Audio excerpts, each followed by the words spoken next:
Quando a gente gosta, é claro que a gente cuida. Fala que me ama, só que é da boca pra fora. Ou você me engana ou não está madura. Onde está você agora? Olá! Como vocês estão? Espero que maravilhosamente bem. Estamos na semana A de ATPC, na semana 25 de outubro de 2021, preparado por nós da Diretoria de Ensino do Núcleo Pedagógico. Essa semana pela PCNP Conviva, Simone, e eu, PCNP de Projetos Especiais, Natânia, para quem não me conhece. A quantidade de demanda não é só daí da escola exclusiva não, tá? Essa semana nós estamos com bastante também, então não conseguimos gravar juntas a TPC. Simone teve convocação para São Paulo, eu tinha outras demandas aqui, então nós gravamos separadas e agora nós vamos juntar para enviar. E espero que vocês gostem, porque foi preparado com muito carinho. Eu vou apresentar a pauta. Nós temos 3 temas para falar hoje com vocês, tá?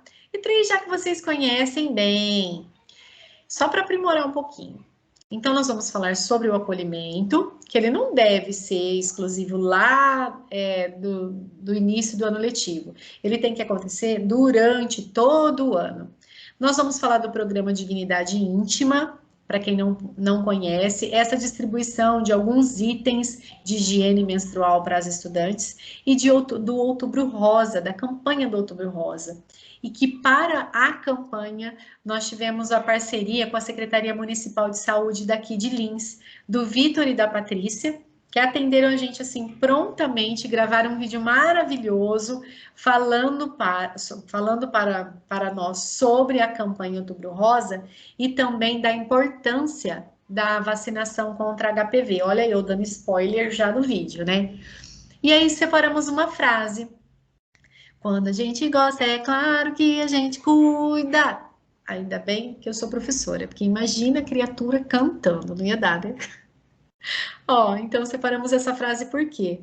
Para a gente gostar da gente, para a gente fazer o nosso autoexame, principalmente as mulheres. Vocês vão perceber que o câncer de mama, ele não é exclusivo das mulheres. Ai, Natane, mas essa frase é só para o Outubro Rosa? Não. A nossa profissão, ela é apaixonante. Então, a gente tem que passar essa paixão para os nossos estudantes para a gente conseguir acolhê-los e também as famílias nesse retorno presencial do 100%. E o programa Dignidade Íntima, por quê, Natane? Para a gente ter empatia, para olhar para o outro, não achar que, mais uma coisa a escola vai tomar conta. Essa fala que eu estou falando agora, eu ouvi na TPC, que o CMSP fez. Não é mais uma coisa a escola vai tomar conta. Nós temos estudantes que deixam de frequentar porque não tem dinheiro suficiente para comprar os itens de higiene. Quem utiliza absorvente sabe o valor que ele custa. Então, a gente não vai bancar essa estudante lá na casa dela, mas sim para que ela tenha um conforto em frequentar a unidade escolar, para que ela não se sinta constrangida no período menstrual de não ir à escola porque vai manchar, por estar com um absorvente pequeno, por exemplo, né? Então, para iniciar nossa TPC, vou passar a palavra para a Simone, que ela vai falar sobre o acolhimento, tá? Beijo, até já já. Bom dia, meu nome é Simone, eu sou PCNP Conviva, que é o programa de convivência, e a gente vai falar hoje sobre um tema que pode ser que esteja já sendo tratado, e eu tenho certeza que já, mas pela importância de tratar desse assunto na escola, nós vamos reforçar. Então, eu vou compartilhar com vocês agora alguns slides e a gente vai começar a falar sobre a diversidade na escola. E o papel do professor nisso tudo, nesse contexto de pluralidade, né? Seja de cultura, de raça, de gênero. Qual é o nosso papel como educador na vida dos nossos alunos nesse contexto? Então, eu vou compartilhar com vocês agora o slide. a gente vai conversando.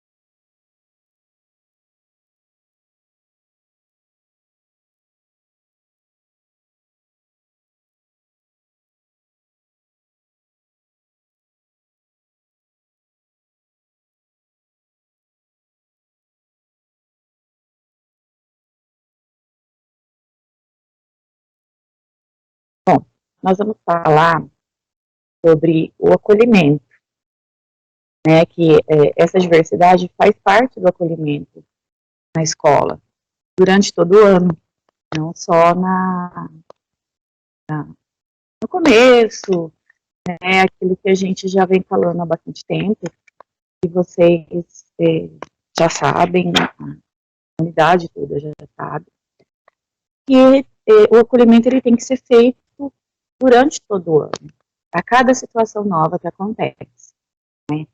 E a diversidade, acolher essa diversidade, deixar espaço para essa diversidade acontecer dentro da escola, é o papel nosso, é o papel social da escola, na verdade, né? E quem transmite essa liberdade para essa diversidade acontecer na escola é o professor que está dentro da sala de aula. Então, a gente vai falar um pouquinho sobre o conceito e depois eu vou dar algumas dicas também. A definição de diversidade é alguma coisa ou alguma cultura ou algum costume ou até a própria personalidade da pessoa que é diferente, que é variado, tem variedade, tem multiplicidade. E a escola é um grande espaço para essa diversidade acontecer. Até porque muitas crianças enxergam e conseguem ver essas diferenças nos outros, as coleguinhas, nos amigos, só quando vão para a escola. Porque enquanto elas ainda estão, né, no seio da família, são bem pequenininhas, elas não estão acostumadas com pessoas com educações diferentes, costumes, com hábitos, com raças diferentes, às vezes fica muito fechado dentro de casa, com a mãe, com o pai, ainda mais agora nessa pós-pandemia, né, que ainda não acabou, mas as crianças acabaram vendo algumas coisas só pela televisão. Então, quando começou esse retorno para a sala de aula, eles se depararam e vão se deparar e vão continuar lidando com essa diversidade na escola. A gente é um canal para que, como escola, né, nós como escola somos um canal para essas crianças aprenderem a respeitar o espaço do outro, o direito do outro, o dever do outro, o querer do outro, e conviver em harmonia com toda essa diferença entre um e outro. Inclusive a gente também, né? O respeito, acho que é a chave dessa diversidade dentro da escola. Então, que eu coloquei mais ou menos uma definição que eu peguei no site Nova Escola, que o Brasil é conhecido por todo mundo como um dos mais diversos, não só pelas raízes indígenas, negras, italianas, mas com as contribuições da cultura mesmo desses povos que acabaram migrando para o Brasil. Mas esses aspectos também, eles, além de ser disseminado, assim, né, no país, porque são vários povos que chegaram aqui. Então, é uma mistura muito grande, né? Nós todos somos muito misturados. Ninguém é puro italiano, puro asiático. Aqui no Brasil, a gente tem muita mistura, né? E daí o sentido da gente não entender muito esse preconceito, porque todo mundo acaba sendo um pouco de tudo, né? De acordo com a ONU, o Brasil é o país mais rico em biodiversidade também, não só essa diversidade pessoal e interpessoal das pessoas, mas diversidade de ecossistema, de clima. Nós somos um país com dimensões continentais, né? Então, é muito grande, então tem uma diferença muito grande. Quando você vai para o norte, é calor o tempo inteiro, no Rio de Janeiro é calor o tempo inteiro, quando você vai para o sul, dependendo da época, está abaixo de zero, num lugar chove muito, num outro não chove, e nós fazemos parte dessa diversidade, inclusive nesses aspectos também, territoriais, climáticos e tudo. E por que é importante conviver com a diversidade? Ela nos ensina todos os dias. É um lugar que existe lugar para todos, potencializa as diferentes vozes, movimenta o turismo e a economia e favorece os diálogos.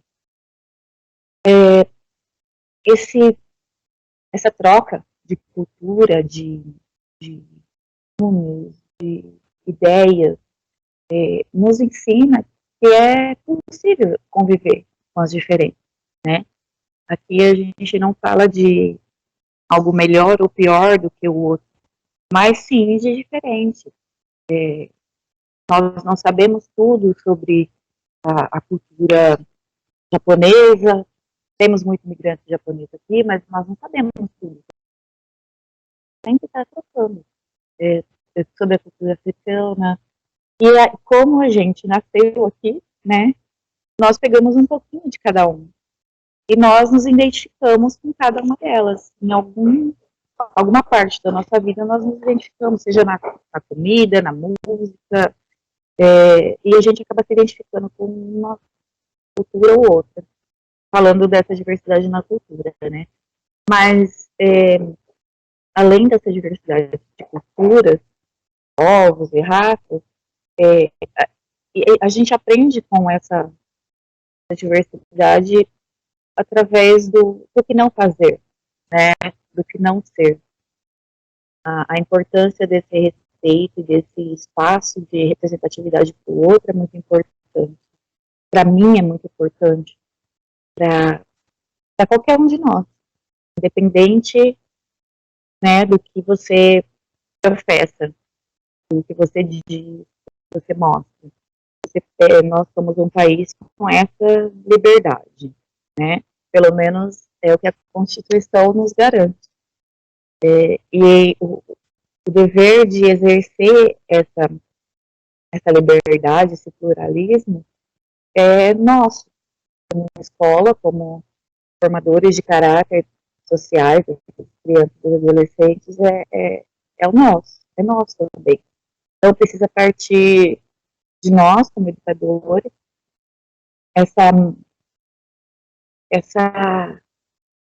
esse entendimento de que coisas diferentes, costumes, povos, religiões, não importa, gênero, conseguem conviver, né? Cada um acreditando e vivendo aquilo que acredita, consegue viver sem conflito. E o ponto-chave disso tudo é o respeito mesmo pelo outro, né? Como pessoa. Como profissional de educação, deve lidar com a diversidade na sala de aula. Dentro das suas funções, o professor deve ser o primeiro a trabalhar a diversidade na sala de aula por um ponto de vista positivo, de modo a conduzir as crianças a um aprendizado mútuo a partir das semelhanças particulares. É o que a gente estava falando agora, né? O professor precisa trabalhar essa diversidade na sala de aula, não como um ponto de ser melhor ou pior, mas sim diferente, e que você, o nosso aluno, tem sempre a aprender com o outro, né? Seja o que for que o outro tenha a ensinar, mesmo que seja muito parecido com o que a gente acredita, a gente sempre está aprendendo. Inclusive, os professores aprendem com os alunos muitas coisas, né? Acho que todo mundo já entendeu que é uma troca, não uma... o professor não é detentor mais de todo o conhecimento dentro da sala de aula e a última, a verdade absoluta é a dele, porque existem várias visões sobre a mesma coisa. E é o nosso entendimento, o nosso respeito com a visão do outro que também tem que ser passado para os nossos alunos, né? Como pais, eles nos enxergam como pais também, por um tempo.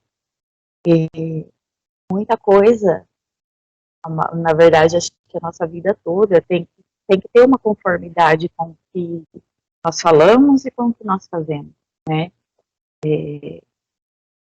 Com a educação dos nossos filhos é assim, com os nossos alunos é assim. Então a gente não pode falar, ensinar, pregar alguma coisa como verdade absoluta só porque eu acredito, mas entender que o outro também tem o mesmo direito de fala, não só porque eu estou numa situação dentro da sala de aula de autoridade, né, que eu tenho a verdade absoluta. Então, essas diferenças entre os nossos alunos, elas têm que ser vistas compartilhada por nós também, como educadores. Não somente falar que o outro precisa entender, mas eles vão, de alguma maneira, ou pelo que você fala, ou pelo que você faz, te ver e analisar se você está sendo coerente com aquilo que você fala, ou se é só discurso, né? E a gente não pode deixar isso acontecer. A base para lidar com a diversidade em sala de aula é apresentar e esclarecer o seguinte termo. Existem diferenças entre preconceito, discriminação e racismo. A ideia de julgamento preconcebido sobre um povo ou uma pessoa. Isso é preconceito. Discriminação. Quando os preconceitos são externados com ações ou atitudes que ferem direito das pessoas, utilizando para isso critérios injustos como religião, idade, raça, gênero, etc. Racismo. Trata-se da superioridade de uma raça humana em relação às demais, características morais e intelectuais pelo fato de se considerar superior a alguém. Então, isso tem que ficar bem claro para os nossos alunos também, né? Diferença entre essas coisas. O preconceito, você pode, no seu interior, ter um pré-julgamento sobre aquela pessoa, mas não externar. A partir do momento que você externa o preconceito, ele se torna uma discriminação. E o racismo é uma raça achar que pode subjugar uma outra raça, ou por alguma característica moral, intelectual. Então, existe diferença. E nós precisamos entender essa diferença e precisamos transmitir isso para os nossos alunos também, né? Ninguém é obrigado a gostar de ninguém, mas é obrigado a respeitar o outro como semelhante, como igual, como igual em direitos e deveres, mas cada um com a sua individualidade e com as suas características pessoais, né? De personalidade, de formação, de intelecto, nas várias dimensões que o ser humano é feito, né? Aí eu coloquei algumas atividades aqui bem subjetivas, porque a gente, né, entende que além a escola é o canal de transmissão de conhecimento, né, mais frequentado, né, mais do que a igreja, clubes e outros tipos de atividade extracurriculares.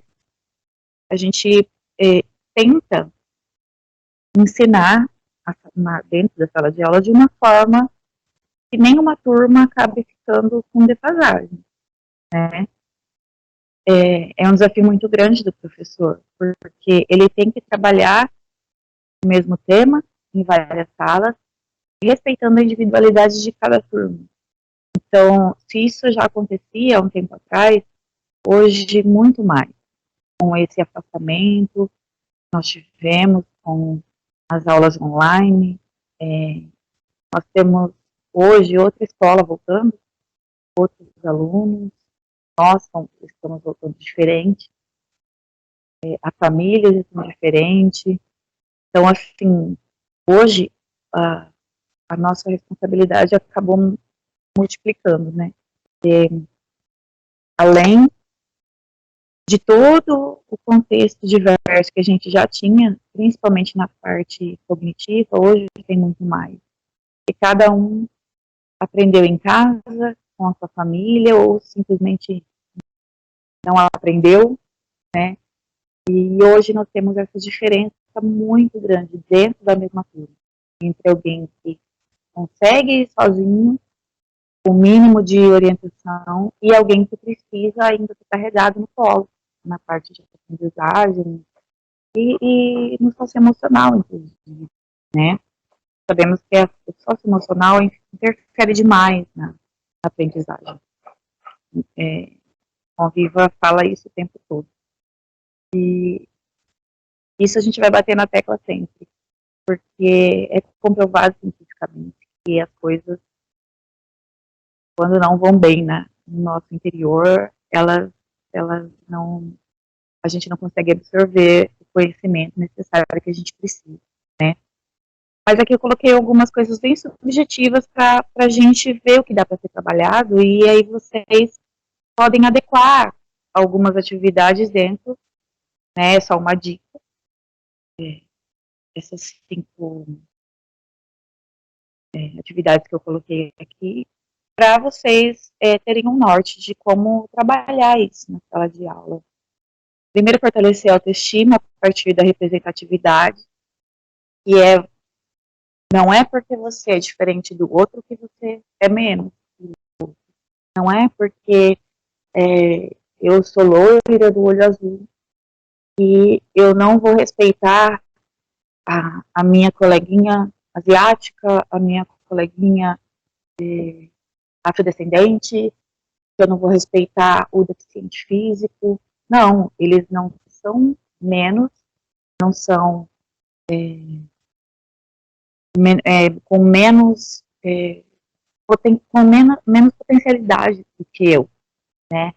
E muitas pessoas ainda se julgam superiores, né? E a gente entra na parte do racismo e da discriminação.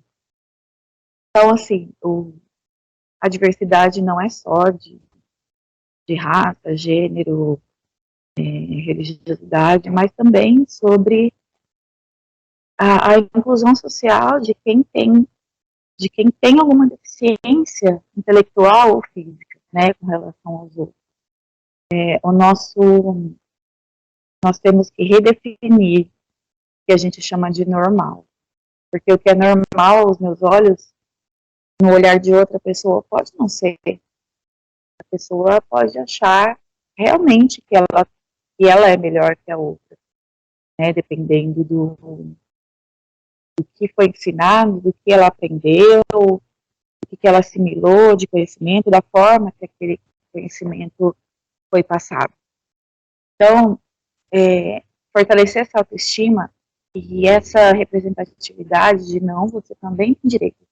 Você é igual a qualquer outra pessoa que está aqui dentro. E você vai lutar pelos seus direitos se você está se sentindo privado dele. Nós precisamos abrir os olhos dos nossos alunos e os nossos também, né? Dos nossos direitos, mas para isso nós precisamos conhecer os nossos direitos, como professor, como aluno, como gestor. Nós sempre falamos, né, que muitos não sabem como reivindicar, não tem argumento para reivindicar o direito. E realmente isso. Precisamos de argumento sólido, e aquilo é meu direito e que eu estou sendo privado dele de alguma forma. E isso não é ruim. Nossos alunos, eles precisam criar essa identidade pessoal, através da escola também. Não é só em casa que aprende.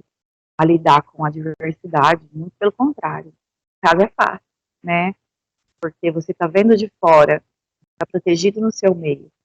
Mas a hora que vai para a escola, ele vê que todos têm o mesmo direito, que todos têm o mesmo dever, todos têm o mesmo, precisam ter o mesmo comprometimento, né, com a educação, como qualquer outra pessoa, inclusive nós que estamos trabalhando. Fazer dinâmicas de integração com as crianças, perceber se existe uma panelinha, como a gente diz, né, dentro de alguns grupos, e diluir um pouco aqueles grupos em algumas atividades, para que eles consigam respeitar o direito de fala do outro, para que eles consigam entender a visão do outro, e não ficar só aonde concordam com ele, aonde os iguais têm as mesmas. É assim que a gente acaba exercitando esse direito de diversidade na escola também. É muito importante essa dinâmica. Explore a diversidade por meio de filmes infantis. Nós temos bastante filmes infantis da Disney e outros que estão saindo direto da Netflix, da Amazon, que ajudam muito concretizar essa diversidade, visualizar essa diversidade. Porque quando a gente só fala, fica muito subjetivo na mente do nosso aluno, né? Que ainda não tem o cognitivo inteiro. Acho que ninguém tem. A gente está em constante aprendizado, né? Ele não tem, mas os alunos, as crianças e adolescentes não têm a parte cognitiva estruturada, então precisam desse campo visual bem nítido ainda, para materializar aquilo que eles estão ouvindo, né? Fazer dinâmica que estimulem valores, os valores universais, e cada um vai acabar constituindo o seu próprio valor com o tempo. Mas existem valores que são universais, e aí esses valores vão entrar como direito também, né? Então, esse direito à diversidade, à pluralidade, direito a conquistar o seu espaço. Então, essas dinâmicas de integração e não de disputa ajudam muito, onde ninguém ganha, mas todos se ajudam, né? Não existe um time vencedor sobre o outro, mas entender que se um não ajudar o outro, ninguém ganha, né? Existem coisas que é só ajuda. Nós somos prova disso. Nós ajudamos o tempo todo nessa pandemia com o trabalho remoto, porque nós entendemos que se um não fosse pelo outro, a educação ia definhar cada vez mais. Então, nós precisamos nos dispor a ajudar o nosso próximo, o nosso companheiro de trabalho, naquilo que era meio uma limitação para ele, e naquilo que eu me destacava, sempre tinha alguém disposto a ajudar, né? Isso é muito importante a gente passar também para os nossos alunos. Use os personagens da literatura infantil, que ajuda também nessa visualização, nesse concreto, sobre esses valores e essa diversidade de vida que a gente tem, né, no Brasil. Como abordar a diversidade na escola? Eu peguei uma das competências da BNCC e fala que exercitar a empatia, o diálogo, a resolução de conflitos e a cooperação, fazendo-se respeitar e promovendo o respeito ao outro e aos direitos humanos, com acolhimento e valorização da diversidade de indivíduos e de grupos sociais, seus saberes, identidades, culturas e potencialidades, sem preconceitos de qualquer natureza. Essa é uma competência da BNCC, mas ela vem reforçada também por leis maiores, né? Os objetivos, o PNE, o Plano Nacional de Educação, a ONU, a Organização das Nações Unidas, e os Objetivos de Desenvolvimento Sustentável, que também são leis maiores, né, feitas num âmbito maior do que a educação, e a gente sempre diz que uma lei não pode sobrepor a outra, né? Então, todas elas, se vocês procurarem, inclusive a Constituição, que é a nossa lei maior, ela prevê esse direito, essa pluralidade, essa diversidade dentro de qualquer ambiente. Mas, como nós trabalhamos com pessoas em formação de caráter, de personalidade, a escola é um grande setor representativo dessas diferenças, né? Nós sabemos que a nossa voz, como educador, fica marcada dentro dos nossos alunos, ou para o bem ou para o mal. Mas fica, a gente tem que ter essa consciência de que o nosso poder de fala é muito grande. E isso a gente tem que passar para eles também, porque amanhã o poder de fala vai ser deles. O país vai estar na mão deles. E muito do que eles aprenderam na escola conosco vai ser refletido na vida social, que ele também vai ter como um adulto depois, né? Outras maneiras de combater preconceito no ambiente escolar. Deixa eu pegar aqui. Tá tão humildinho. Incentivar a autoestima. Mas o que eu já falei? Incentivar a autoestima a partir da representatividade.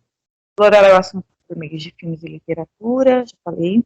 Realizar dinâmicas para promover a integração, forçando de novo. Criar um ambiente de convívio mútuo. Promover rodas de conversa para tirar dúvidas e esclarecer os conceitos que podem ser confusos para os alunos. E reestruturar o PPP, que é o Projeto Político Pedagógico, para incluir propostas que ampliem a diversidade nos espaços, criando ações institucionais organizadas.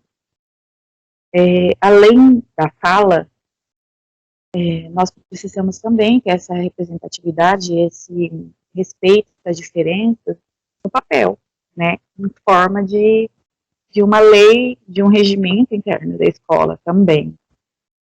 Porque a escola, ela reflete a sociedade.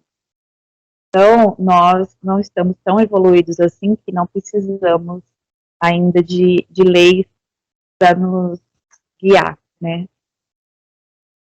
Nós precisamos de limites para onde termina o meu direito e começa o do outro, onde termina o meu dever e começa o do outro. E isso vem em forma de lei para a sociedade adulta, né? Mas eu costumo falar que a escola é uma mini sociedade, onde as leis também precisam ser cumpridas. As leis dos direitos universais dentro daquela sociedade precisam ser cumpridas pelos nossos alunos, e é assim que eles vão aprender a viver numa sociedade maior, quando eles saírem dessa proteção que a escola dá, né, de ensinar, de corrigir, de orientar, né, e poder andar pelas próprias pernas. É na escola que ele vai aprender que existem leis que precisam ser cumpridas também.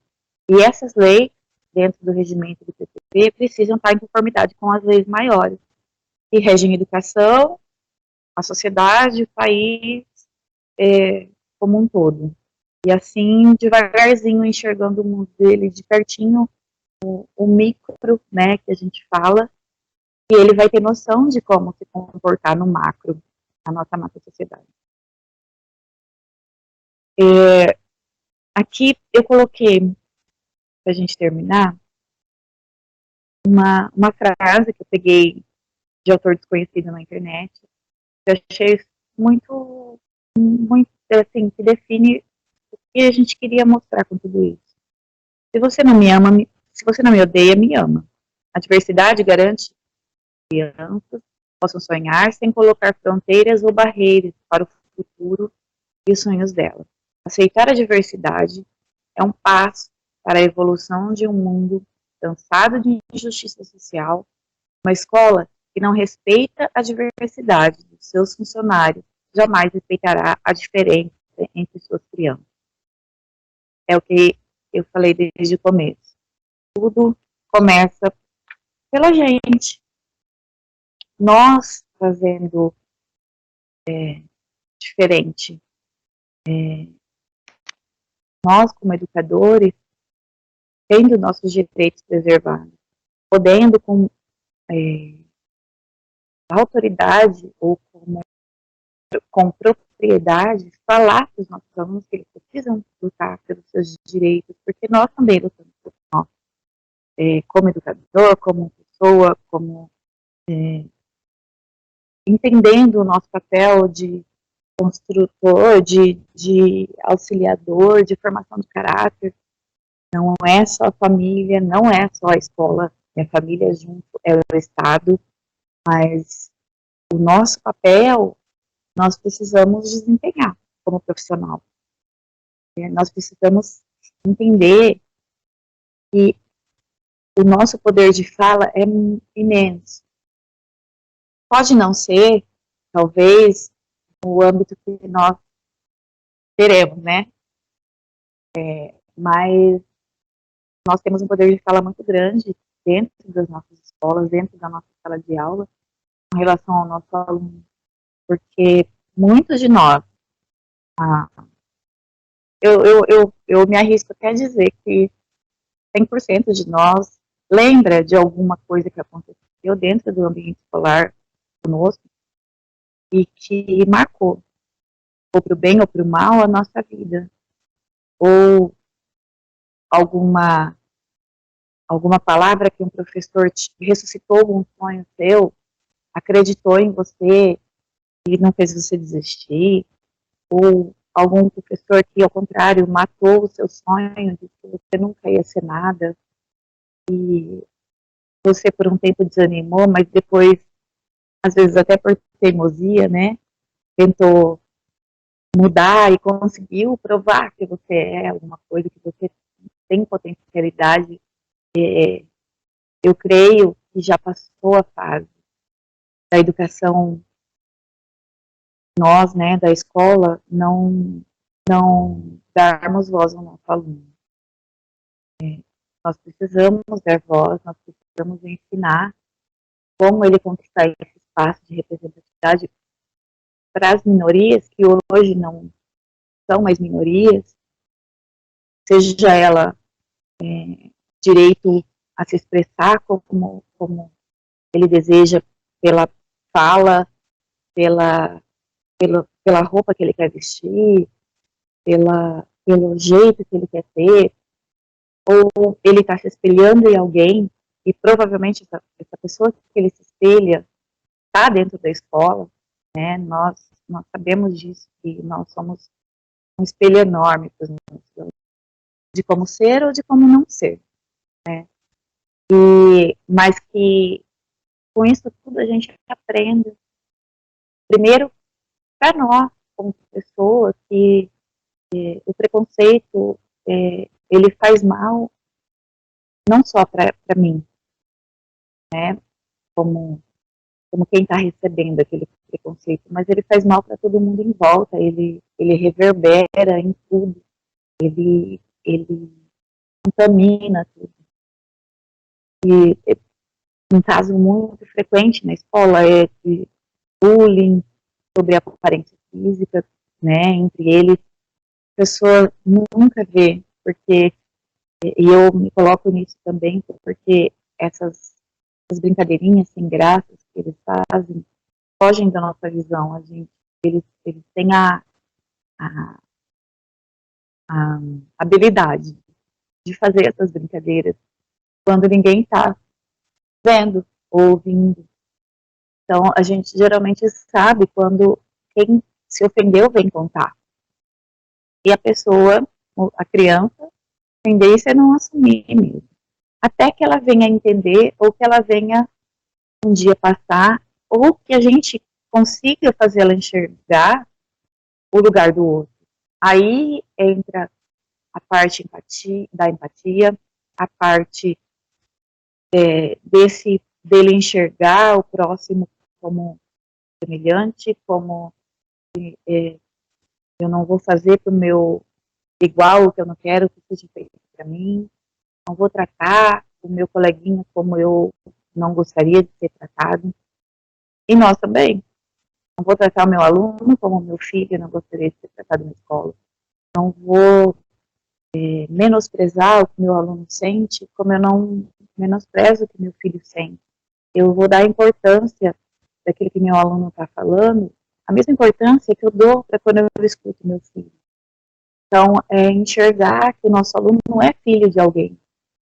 É filho de alguém que deixou o seu bem mais precioso nas suas mãos, por umas horas, por um período, que esse alguém precisa também ser cuidado como filho. Eu sei que muitos dos nossos alunos não nos respeitam como um adulto, em primeiro lugar, como pessoa já formada, de caráter formado, muito menos como professor. Mas não é medindo força com o adolescente ou com a criança que nós vamos provar o nosso valor. Pelo contrário, é ensinando com as nossas atitudes que respeito não é medo, né? Autoridade não é ser autoritário.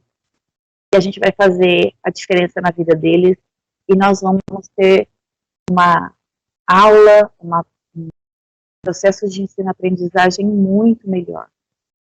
Na hora que nós quebrarmos essa barreira, entendermos que o nosso papel como educador é respeitar, não aceitar, não tolerar.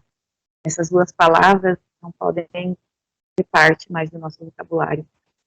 As diferenças não estão pedindo para serem aceitas ou toleradas, mas estão pedindo para serem respeitadas. As mulheres, os negros, os deficientes, os gays,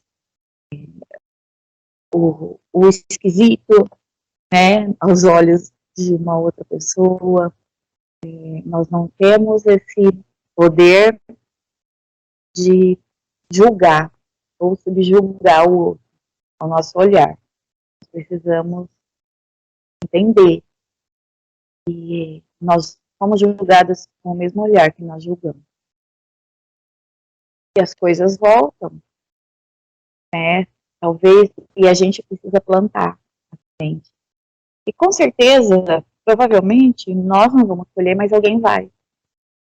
E existe uma satisfação pessoal muito grande quando a gente vê essa semente, a gente consegue enxergar essa semente florescendo, né, crescendo, nas pequenas coisas. Então, talvez ninguém possa ver, talvez ninguém possa enxergar, mas você sabe que você plantou aquilo. E de alguma forma entrou naquela criança, naquele adolescente, naquela pessoa que você ajudou a semear. E era isso que eu queria passar para vocês. Agora a Natânia vai fazer parte dela e também faz parte desse respeito, dessa empatia, desse olhar diferente para o outro, para que nós consigamos construir uma escola com um ambiente mais agradável, mais empático e mais amoroso entre profissionais, entre os nossos alunos e nessa relação entre professor e aluno, quem ensina e quem aprende, seja quem está dentro de uma sala de aula com um giz ou com controle na mão, ou quem está ajudando o nosso aluno na hora da merenda, a ele não furar fila, né? Então, mas primeiro, cada um de nós olhando as nossas próprias atitudes. É isso que eu queria deixar para vocês, espero ter contribuído de alguma forma, e nós estamos à disposição para o que vocês tenham de dúvida, se quiserem mais material, conversar com a gente depois. Eu acho que todo mundo tem meu telefone por aí e pode conversar comigo e com a Natânia, que a gente está disposto a ajudar, colaborar, a fazer isso, a sementinha crescer mais rápido, tá bom? Fica com Deus, bom trabalho a todos, um beijo, até a próxima. Muito legal a fala da Simone sobre o acolhimento, né? Então, para dar continuidade agora na nossa TPC, eu vou passar uma sensibilização de um vídeo que chama Pobreza Menstrual para vocês. E depois a gente dá continuidade com o PPT, tá bom? Até já já.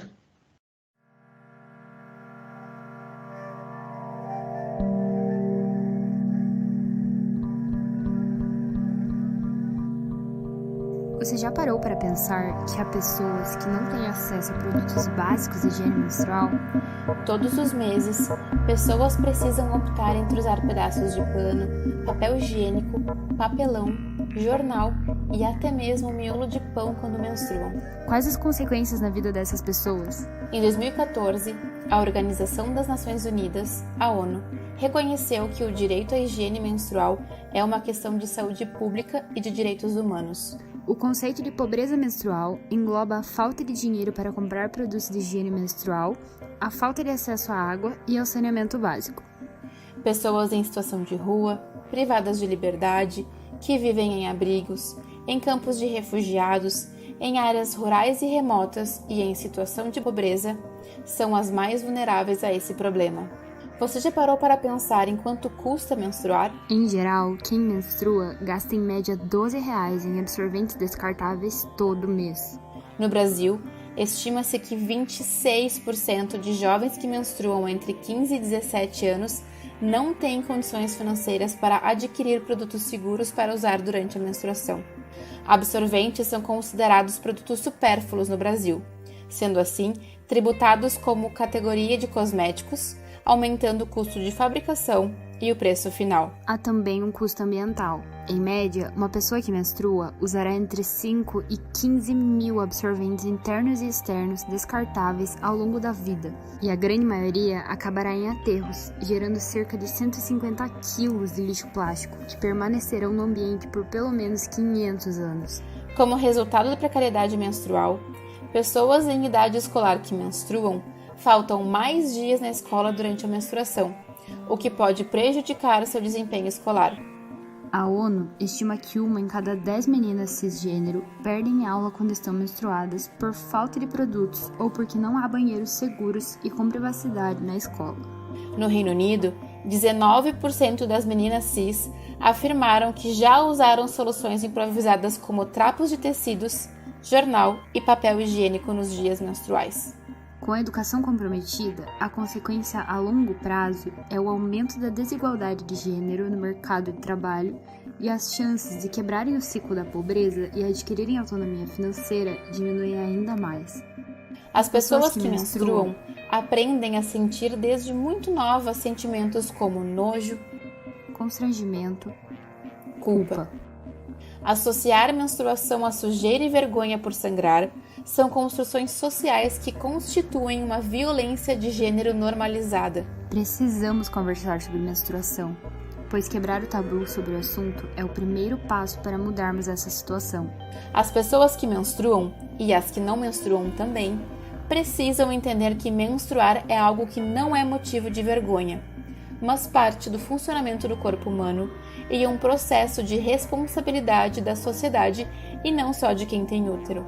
Já existem opções sustentáveis para a higiene pessoal durante a menstruação que podem ser alternativas se existir água disponível para a higiene.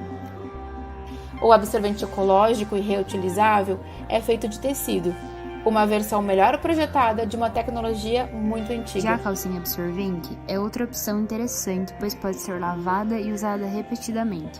Se com pouca água disponível, o coletor menstrual, um copinho feito de silicone medicinal e que coleta o fluxo internamente na vagina, é uma opção reutilizável por até 10 anos. Não há dúvidas de que a menstruação deve ser tratada como uma questão de saúde pública. No Brasil, há projetos tramitando no governo desde março de 2020 com a intenção de reduzir a evasão escolar de jovens que menstruam em situação de vulnerabilidade através da distribuição gratuita de absorventes. É preciso lutar para que a higiene menstrual deixe de ser vista como um problema de quem menstrua e passe a ser um direito, tal como recomenda a ONU. Até quando as pessoas com útero que estão em situação de vulnerabilidade precisarão sobreviver à menstruação? Que tal participar da nossa luta para que dignidade menstrual seja um direito garantido a todas as pessoas que menstruam.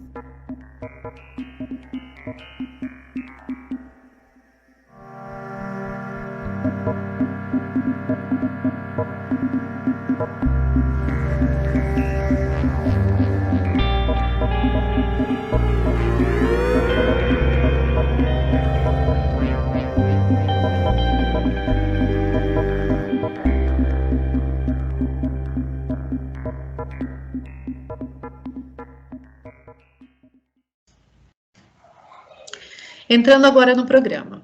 Qual que é o objetivo do programa Dignidade Íntima? Combater essa pobreza menstrual. Viram como o vídeo é chocante? Eu disse que quando eu assisti, eu sabia que utilizava pano, que utilizava papel higiênico, mas o miolo do pão foi o que me deixou mais chocada. Esse eu não sabia. Né? E aí, na nossa unidade escolar, nós sabemos aquelas estudantes que não têm condições nenhuma, né, nem de ter o uniforme da escola, que dirá adquirir esses produtos. Então, esse programa vem para garantir esse bem-estar das estudantes na unidade escolar. Então, eu vou falar ao longo dessa apresentação quais itens podem ser adquiridos, mas lembrando que a equipe gestora já tiveram formações, tanto no CMSP quanto por nós, da diretoria de ensino, a respeito do programa. Então, a sensibilização, que nós já colocamos, ele é baseado em 5 eixos. Formar as pessoas da escola, protagonismo dos jovens. Só falando para vocês, na nossa diretoria, já tem unidades escolares que conseguem deixar o kit no banheiro, deixar uma cesta com os produtos de higiene nessa cesta, já não tem mais desperdício. E isso partiu não só da equipe gestora, mas do protagonismo juvenil, do protagonismo dos jovens. Eles apresentando proposta para a unidade escolar acatando e apoiando e fazendo a ação. Distribuição desse material informativo, eu vou mostrar que foi para a escola um cartaz, né, onde tinha um espaço em branco, que era colocado onde essas estudantes poderiam adquirir esse kit na unidade escolar, esse absorvente, tá?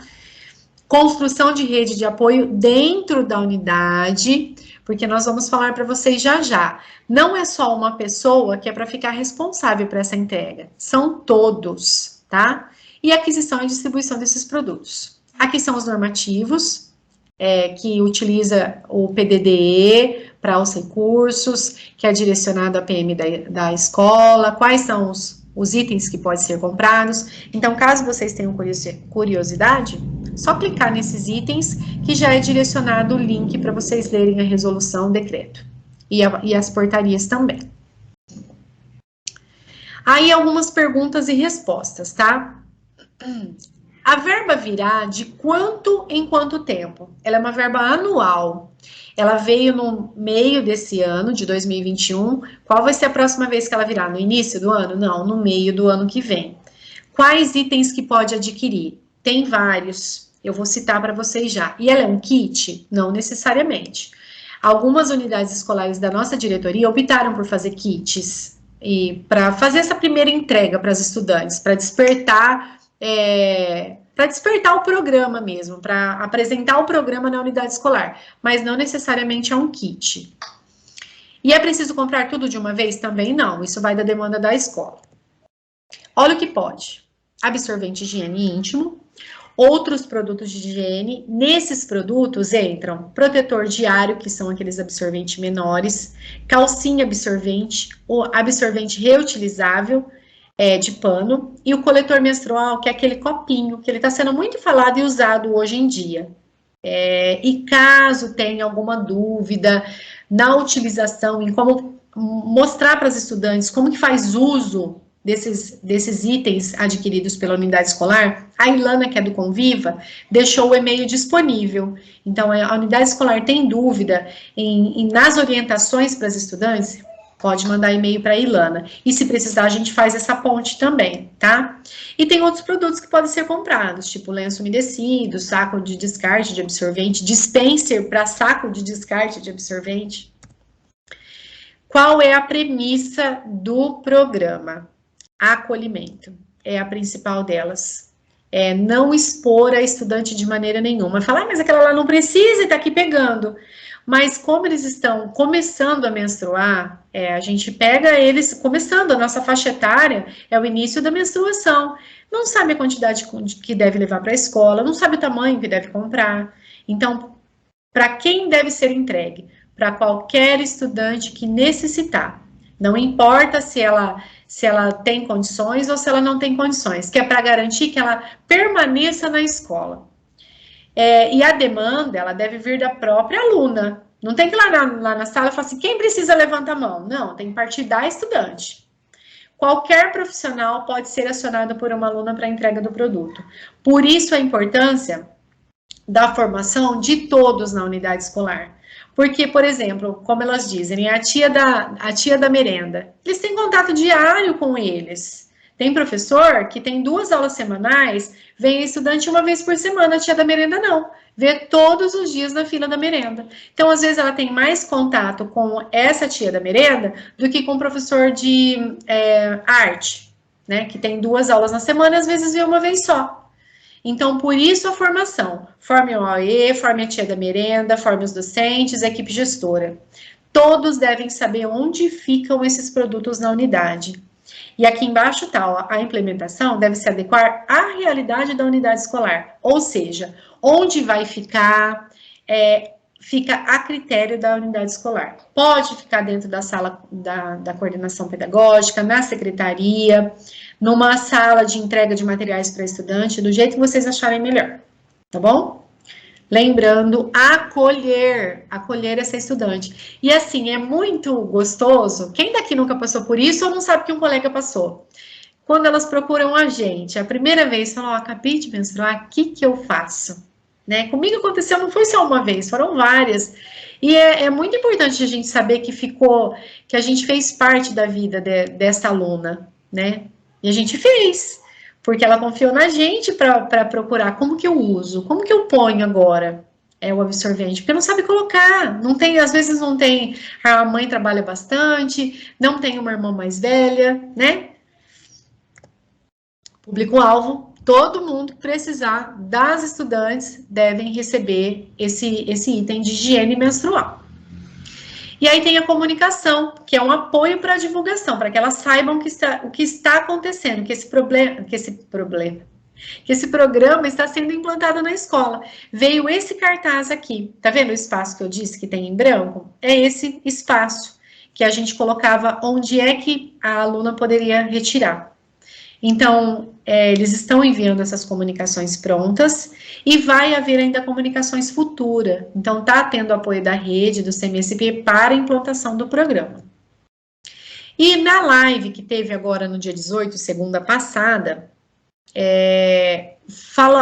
foi falado alguns pontos, esses 4, para que a gente divulgue as experiências das escolas de anos iniciais, porque até aqui na nossa diretoria, alguns diretores de escolas de anos iniciais tiveram um pouco de dificuldade de adquirir produtos. Ai, Nathalie, mas por quê? Porque nem todas as estudantes menstruam, diferente de uma escola de anos finais e ensino médio. Então, como é restrito o que pode ser comprado, o que eles iam adquirir? Por isso que pode o lencinho umedecido, que é algo para limpeza, para higiene, né? Então, para que a gente envie boas práticas. Caso vocês queiram que a gente faça a ponte para enviar essas boas práticas, mande para nós, a gente vai fazer com o maior carinho. E até alguma formação que vocês fizeram, que foi bacana na escola, como também os desafios que vocês enfrentaram para implementar, né? O que aconteceu? Teve alguma sensibilização que vocês precisaram fazer para que pudesse acontecer na unidade? E quando nós fizemos a formação com os diretores, nós até comentamos, isso aqui já era uma prática. A escola de você que está assistindo a TPC, a sua escola, né, já não entregava o absorvente para as estudantes que precisavam? A diferença agora é que vem uma verba, uma quantia razoável, específica para esse fim. Então, ficou mais fácil. E também outras experiências que vocês queiram enviar, tá? Estamos de portas abertas. E até uma dificuldade que vocês precisem de apoio da finanças, tá bom? Pode falar conosco. Aqui tem alguns links, caso vocês precisem retomar. Tiveram 3 ATPCs, cada um no seu dia, tá? de linguagens, de ciências da natureza, matemática e ciências humanas. Os 3 falaram do programa do Conviva. E o filme que eu acabei de passar para vocês da pobreza menstrual, além do lançamento do programa. E aqui os materiais disponíveis. Dentro desse link, tem todos os materiais que nós temos a respeito do programa Dignidade Íntima. Agora, vamos falar sobre o Outubro Rosa. Olha, deixa eu já corrigir aqui ao vivo. Senão não vai ficar dentro do quadradinho cor-de-rosa. Pronto. Vou puxar um pouquinho. Ah, pode deixar assim. Saindo agora do programa Dignidade Íntima, e caso vocês tenham alguma dúvida, tem o link da avaliação que vocês fazem da TPC, preencham para nós, pode colocar lá que a gente auxilia, ou entra em contato, liga, manda WhatsApp, tá bom? Falando um pouco agora de Outubro Rosa. Quem já passou por isso, teve alguém na família, é um assunto delicado de falar. A gente se sente... Ai, não... Eu fico emotiva, porque eu tive a minha mãe que teve o câncer de mama. Até o ano passado, um dos vídeos que nós gravamos com professores, um deles foi com a minha mãe. Então, a gente fica um pouco emotivo para falar, mas isso faz com que a gente preste atenção. Nós precisamos prestar atenção na gente, tá? Tudo que eu vou citar agora, eu peguei dentro de uma cartilha. Essa cartilha nós vamos enviar junto com os materiais de hoje e foi pega dentro do Instituto Nacional de Câncer, tá? É uma cartilha fácil a leitura, ela é pequena, ela tá gostosa de ler e traz muitas dicas boas para nós. Então, o que é o câncer de mama? É a multiplicação de células anormais na mama, então causa esse tumor, tá? E aí tem o potencial para invadir outros órgãos, tá bom? E tem vários tipos de câncer. Então, nessa apostila, traz tudo, caso vocês tenham alguma dúvida. E eu não vou me adentrar muito ao assunto, porque o Vitor e a Patrícia vai falar pra gente com muito carinho sobre isso, tá? Então, e ele é comum no Brasil? Muito. É o tipo mais comum depois do câncer de pele. E é o que causa mais morte por câncer em mulheres. E aqui tá a quantidade de casos, ó, em 2021, tá bom? Isso nos casos estimados, os novos. Só as mulheres têm? Os homens também podem apresentar câncer de mama, mas 1% dos casos. E o que causa? Não tem causa específica. E assim, passado aos 50 anos, aumenta a chance de ter câncer de mama. Então, leiam essa cartilha, leiam ela com carinho. Ela está bem pequena, pouco para leitura, para vocês se aprimorarem mais, além do vídeo dos meninos daqui a pouco, tá? Então, quais são os fatores de risco? Os mesmos que nas demais doenças, se a gente for pensar, né? A obesidade é um fator de risco, o sedentarismo, o consumo de bebida alcoólica e a exposição frequente a radiações, seja raio-x, mamografia ou tomografia. E a história reprodutiva e hormonais. Isso ainda dentro dos fatores de risco, tá? A primeira menstruação antes dos 12 anos é um fator de risco, não ter tido filho.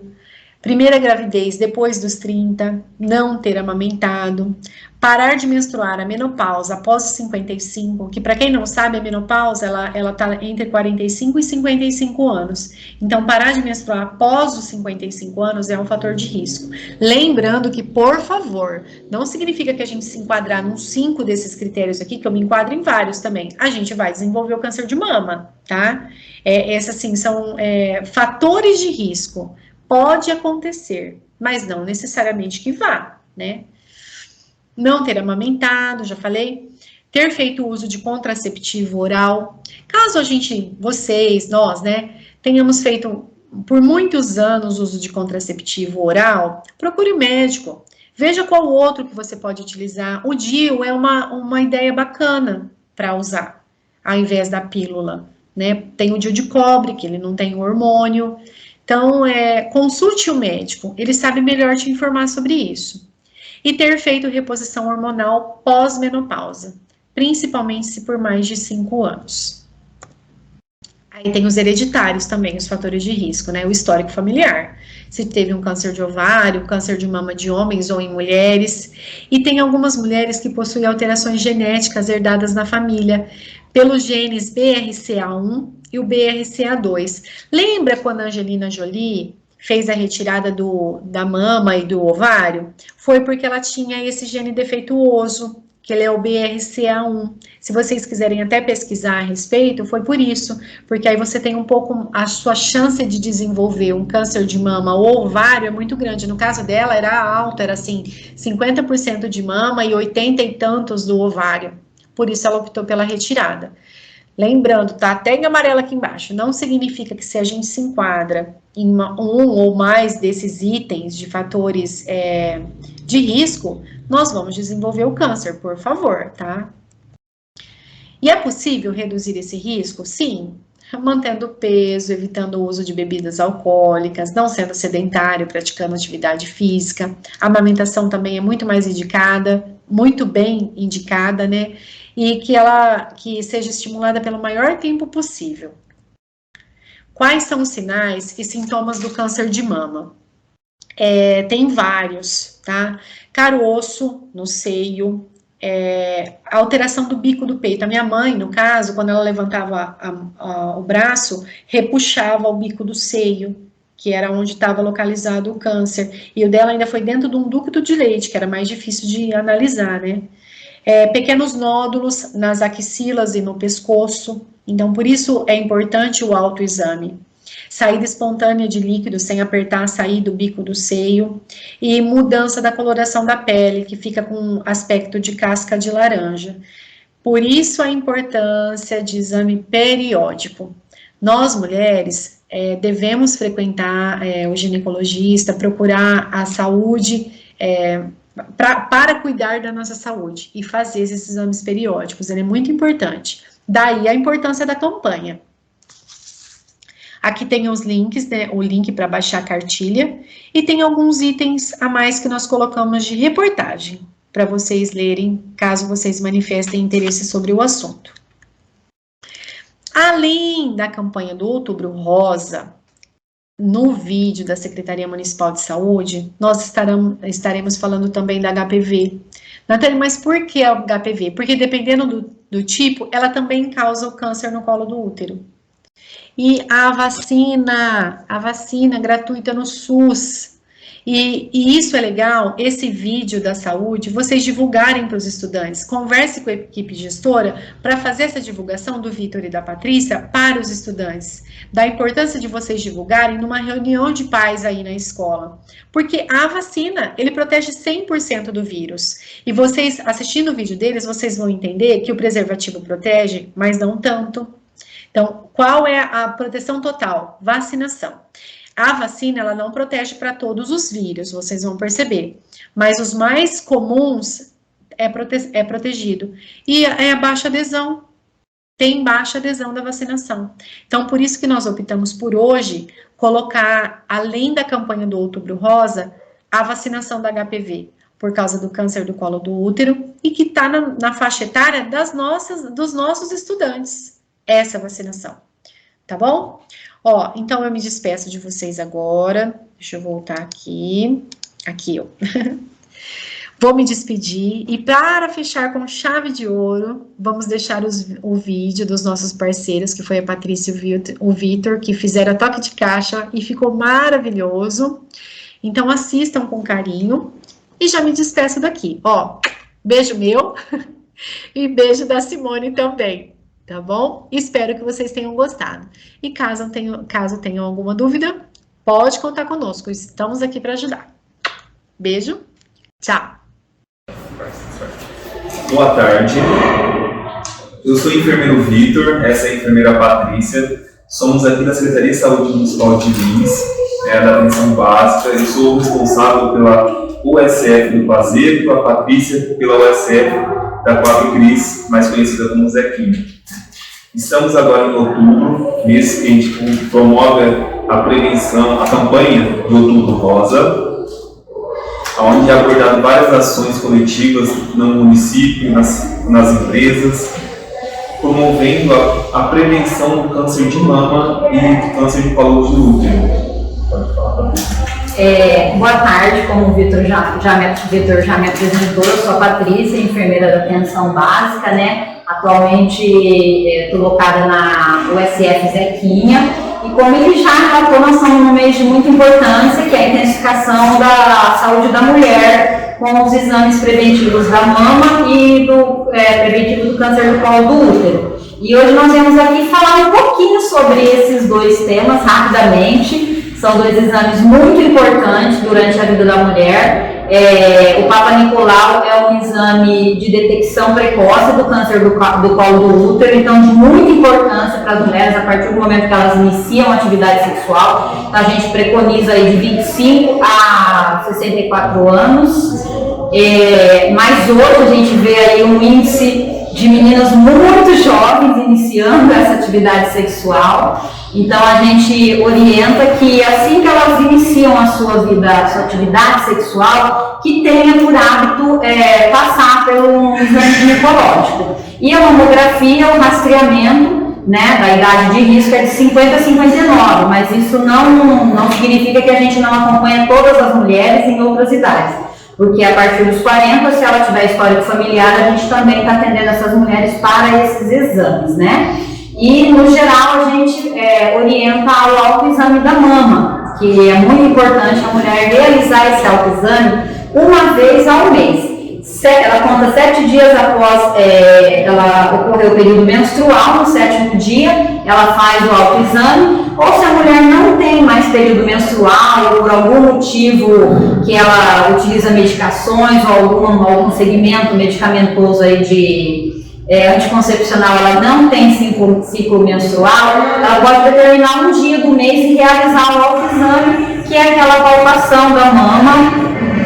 Acredito que a gente vai falar um pouquinho mais sobre alguns outros fatores, mas a palpação da mama é aquele exame muito simples que a mulher vai fazer palpando a mama dela, né, no sentido da mama, ou na extensão dela, ou de cima para baixo, e fazer também uma palpação na axila, tá? Isso é muito importante para a mulher, em que sentido? Para a gente ter uma detecção precoce do câncer de mama. O exame da mama, ele não é preventivo, ele é uma detecção precoce, mas a mamografia a gente considera como padrão ouro. Então, na idade de risco, as mulheres precisam fazer. E o Papa Nicolau já é uma detecção precoce porque é um exame muito visual, a gente visualiza as alterações presentes. Isso.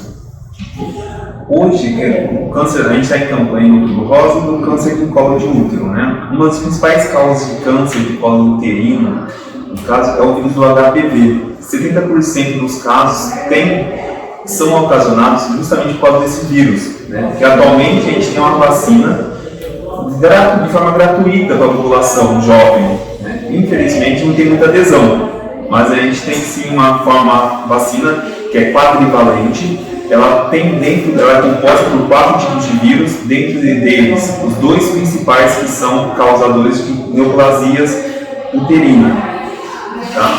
Que seriam o tipo 16 e o 18. A vacina está disponível hoje na rede pública para toda a população de 9 a 14, sendo de 9 anos a 11 para as meninas, de 9 a 14 para as meninas, e os meninos a partir dos 11 anos.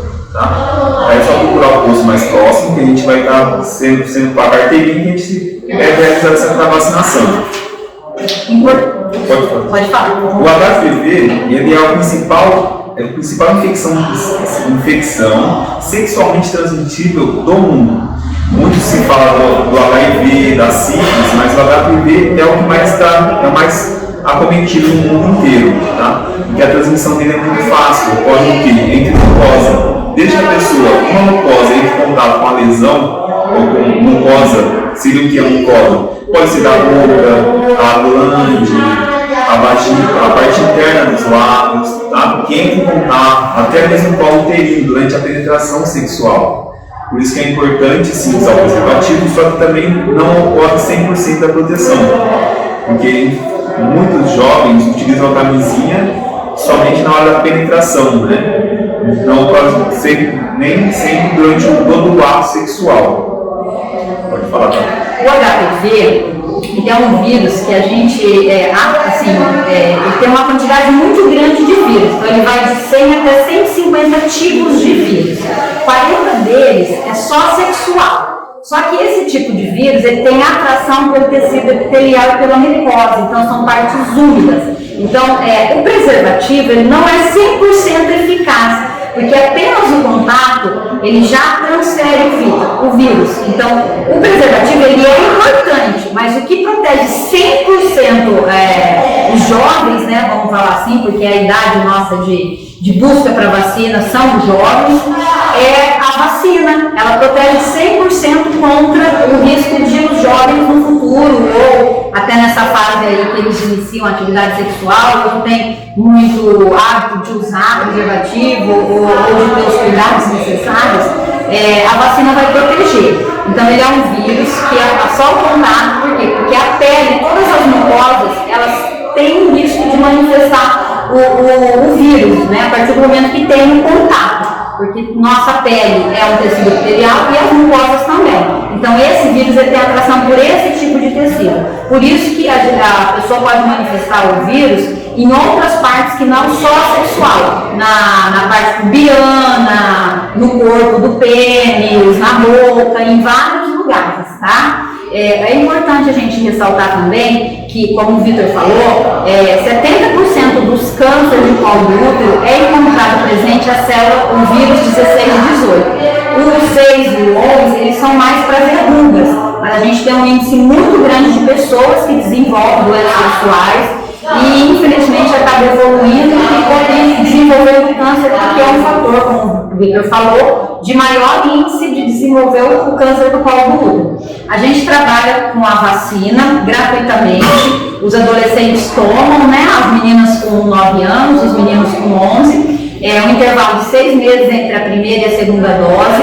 A gente tem muita dificuldade para executar essa vacina, os pais às vezes não compreendem muito, porque tem aquele pensamento de que está induzindo a atividade sexual. Não é. A vacina é para prevenir. Por que nessa idade? Porque ao longo da vida a gente pode ter contato com os vírus e o próprio organismo vai resolver. Esses 4 são os de maior comprometimento, por isso a vacina, para evoluir cânceres, doenças mais graves, né?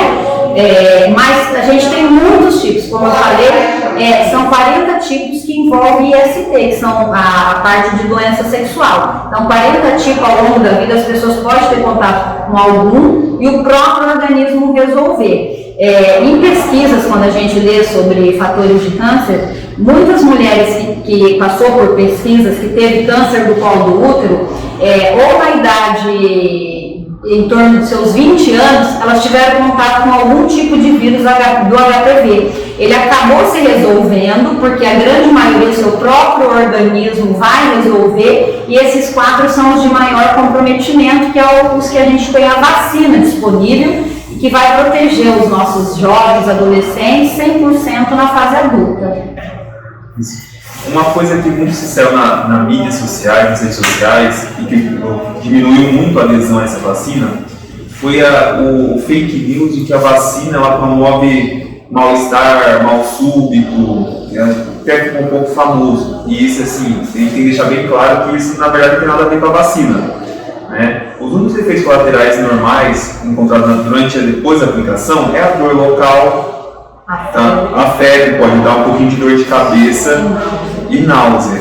Como qualquer outra vacina pode sim, mas assim, se comparar os benefícios com os malefícios, não tem nem como cogitar a ideia de não tomar essa vacina, né? Então a gente tem que estar esperto referente a isso, porque tem muitas informações que chegam pelas redes sociais, WhatsApp, que não são concretas, né? Então, essa é a importância de sempre procurar uma orientação com o profissional de saúde, até mesmo com os professores, procurar porque eles sim, porque às vezes só confiar em Facebook, WhatsApp, a gente não pode levar ao pé da letra, tá bom? E às vezes trocas de informações, às vezes um pai, uma mãe não concorda muito com a vacina e acaba induzindo o outro a ter esse pensamento. Infelizmente a gente vive essa realidade, né, Vitor? E lembrando aquilo que eu falei, o preservativo, ele protege, mas não 100%, porque o vírus ele tem atração pelo tecido epitelial. Então, não só na parte íntima, toda a parte externa tem contato, e ali não tem preservativo, a parte pubiana, toda a região íntima. Então, o que protege, que vai proteger os jovens futuramente 100% é a vacina. E que o HPV ele é precursor das doenças cancerígenas, né? Então é muito importante a gente dar essa oportunidade do nosso filho. Eu falo que eu não tive essa oportunidade, na minha idade não tinha essa vacina, a minha filha também não tinha. Então hoje quem tem um filho na idade de tomar essa vacina, receber essa vacina, então leve seu filho para receber essa vacina, acompanhe a carteirinha de vacina, tem outras vacinas que estão disponíveis na idade do adolescente. A gente busca muito essa população porque ela é difícil para vir tomar vacina, né, Vitor? A adesão é difícil, a gente está sempre em busca dessa população, fazendo campanhas. Então, foi uma oportunidade muito boa para a gente estar falando sobre esses dois temas.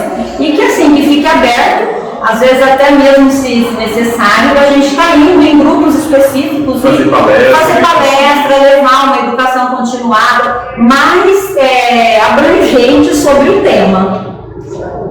Outra coisa que a gente tem que ressaltar é porque assim, muita gente, às vezes por vergonha, né, porque o HPV, como a Paty falou, ele pode causar verrugas genitais, né? E a pessoa, por isso que é importante o adolescente conhecer o seu corpo, né? Viu qualquer coisa, procura o professor, o pai, mãe, tem que ter essa abertura.